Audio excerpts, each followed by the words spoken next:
مشکات شریف روایت ته حضرت جابر رضی الله تعالی عنہ فرمایي و یو پیره یو کس د دوانو جهان سردار صلی الله علیه وسلم په خدمت کې حاضر شو او عرض یې وکړ چې یا رسول الله صلی الله علیه وسلم در پلانکي کس زما په دې باغ کې یو ونه ده او زه ډېر زیات د هغې نه تنګ راغلی یم. نو رسول الله صلی الله علیه وسلم د کس په سوال جواب وکړو او دا یې راوغوښتلو او ده ته یې وفرمایل چې ته دا ونه په ما باندې راخرڅه کړه. نو دا کس چې و ده د دې ونې د خرڅولو نه انکار وکړو. بیا ورته رسول الله صلی الله علیه وسلم وفرمایلو چې دا ونه چې ده دا ما ته هدیه کړه. نو ده د دې نه هم انکار وکړلو.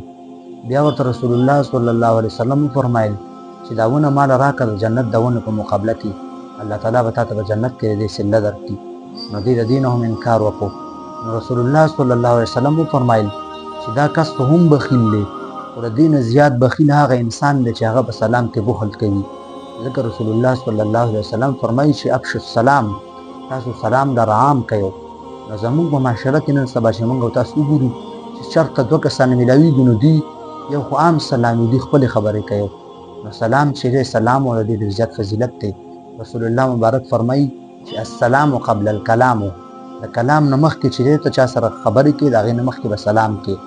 نو موږ او تاسو کې نن سبا د سلام ډېر زیات کمی دی.